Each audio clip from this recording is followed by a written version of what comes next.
राधे राधे भक्तों, जय श्री कृष्णा, जय श्री बांके बिहारी लाल की जय।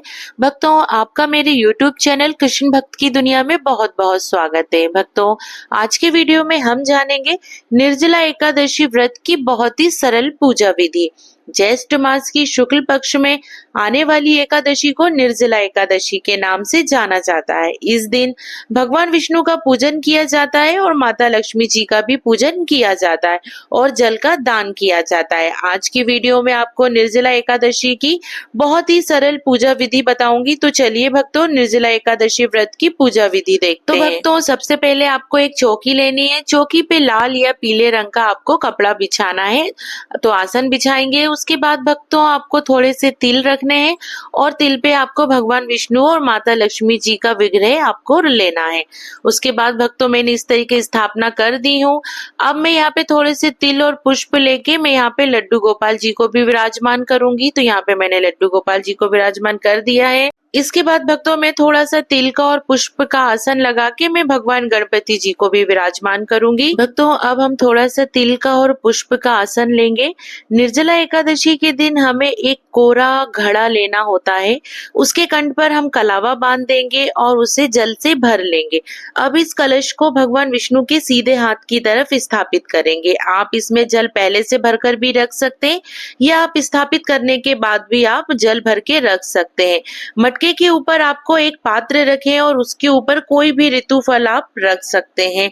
आप जो भी रखना चाहते हैं वो आप रख सकते हैं। आप इसमें आम, तरबूज, ककड़ी, लीची, जो भी ऋतु फल है आप वो ले लीजिए। मैं इसके ऊपर मैं यहाँ पर खरबूजा रख रही हूँ।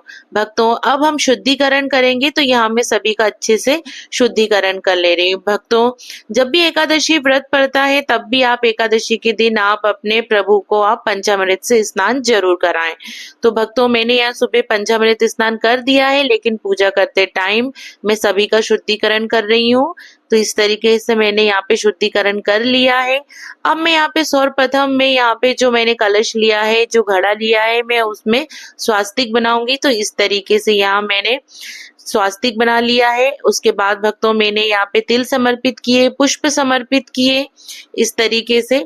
उसके बाद फिर थोड़ा सा तिल का आसन लेके मैं यहाँ पे दीप रखूंगी। अब मैं यहाँ पे दीप प्रज्वलित करूंगी। उससे पहले मैं यहाँ शुद्धिकरण करके दीप प्रज्वलित करूंगी इस तरीके से। अब मैं भक्तों यहाँ तिलक करूंगी और तिलक करने के बाद मैं यहाँ तिल समर्पित करूंगी। भक्तों, आप जो भी आप दीप प्रज्वलित करें उसमें आप तिल जरूर समर्पित करें। कहते हैं कि तिल समर्पित करने से जितने तिल चटकते हैं उतने ही आपके कष्ट दूर होते हैं। अब मैं यहाँ पुष्प समर्पित करूंगी। तो इस तरीके से मैंने दीप की पूजा कर ली हूँ।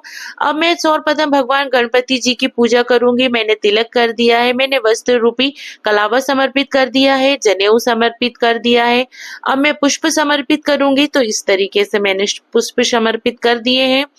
अब मैं भक्तों यहाँ पे भगवान विष्णु जी की पूजा करूंगी। सर्वप्रथम मैं उन्हें तिलक करूंगी। तिलक करने के बाद मैं उनको वस्त्र रूपी कलावा समर्पित करूंगी, जनेऊ समर्पित करूंगी। अब मैं भगवान विष्णु को अब मैं पुष्प समर्पित करूंगी।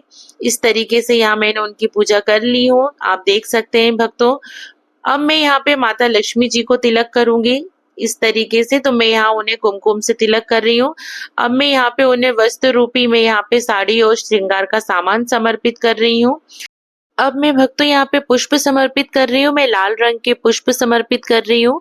भक्तों, आप ज्येष्ठ मास में आप बीजनाथ जरूर समर्पित करें। भक्तों, उसके बाद अब मैं यहाँ तिल समर्पित करूंगी। उसके बाद मैं तुलसी पत्र समर्पित करूंगी।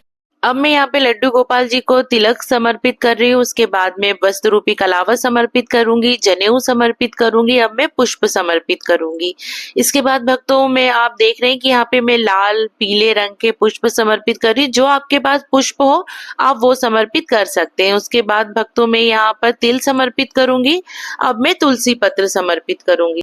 अब मैं भक्तों भोग समर्पित कर रही हूँ। तो यहाँ पे सर्वप्रथम मैं भगवान गणपति जी को भोग समर्पित कर रही हूँ। यहाँ पे मैंने चीनी और खीरे का भोग समर्पित किया है। अब मैं भगवान विष्णु और लड्डू गोपाल जी और माता लक्ष्मी जी को भोग समर्पित कर रही हूँ। भक्तों, जो भी ऋतु फल है आप वो दान कर सकते हैं। अब मैं यथासंभव दक्षिणा दान कर रही हूँ। तो यहाँ मैंने दक्षिणा समर्पित कर दी हूँ, क्योंकि दक्षिणा हमारी पूजा में हो रही कमियों को पूरा करती है। इसके बाद भक्तों, हम धूप दिखाएंगे, दीप दिखाएंगे। तो इस तरीके से मैं यहाँ धूप दिखा रही हूँ। धूप दिखाने के बाद भक्तों, हम कथा श्रवण करेंगे। तो यहाँ मैंने हाथ में तिल और पुष्प ले लिए हैं। अब हम सीधे हाथ में तिल और पुष्प लेके और 1 लोटा जल लेके हम कथा श्रवण करेंगे। कथा श्रवण करने के बाद जो आपके हाथ में तिल और पुष्प है वो हम भगवान विष्णु को समर्पित कर देंगे।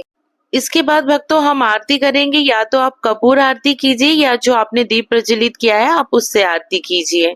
यहाँ पर भक्तों हम भगवान गणपति जी और भगवान विष्णु जी की आरती करेंगे।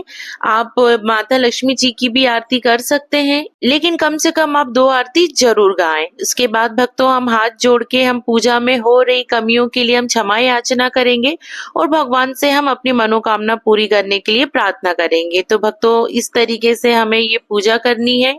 भक्तों निर्जला एकादशी के दिन हमें मीठे जल का दान करना होता है। तो हम मटके में चीनी नहीं डाल सकते हैं, तो हम इसे अलग से दान करेंगे, क्योंकि मटके में चीनी डालेंगे तो मटका खराब हो जाएगा, इसलिए हम अलग से इसे दान करेंगे।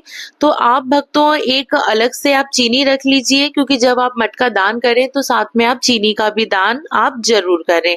भक्तों आप भोग में आप दूध से बनी हुई चीजों का भी भोग लगा सकते हैं, क्योंकि इस दिन हमें अन्न का भोग नहीं लगाना होता है। तो इसलिए आप जो भी भोग लगाएं वो आप फलाहारी भोग लगाएं भक्तों। तो इस तरीके से हमारी ये पूजा हो गई है। पूजा की 3-4 घंटे बाद जब दिया ठंडा हो जाए तब हमने ये जो घड़ा लिया है, जो भोग प्रसाद लिया है, ये सभी हम दान कर देंगे। चाहे आप इसे आप किसी जरूरतमंद को दान कर सकते हैं, या आप किसी पंडित को दान कर सकते हैं, या आप किसी पंडिताइन को भी दे सकते हैं, या आप मंदिर में जाके भी इसे दान कर सकते हैं। तो भक्तों इस तरीके से मैंने ज्येष्ठ मास चल रहा है, इसलिए मैंने बीजना भी साथ में मैं दान कर रही हूँ।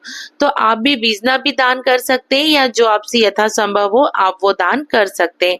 शाम के समय भी हमें इसी चौकी पर ही दिया प्रज्वलित करेंगे, और दूसरे दिन हमें चौकी के सारे फूल जो भी है वो सब हम गमले में या अपने बगीचे में डाल देंगे, ताकि ये खाद बन जाए। भक्तों अगर आपको निर्जला एकादशी व्रत का ये वीडियो पसंद आया हो तो वीडियो को लाइक कीजिए व चैनल को सब्सक्राइब कीजिए। भक्तों शेयर भी आप इस वीडियो को कर सकते हैं, जिन्हें जरूरत हो आप उन्हें ये वीडियो जरूर शेयर करें। भक्तों आप सभी को प्रेम पूर्वक राधे राधे।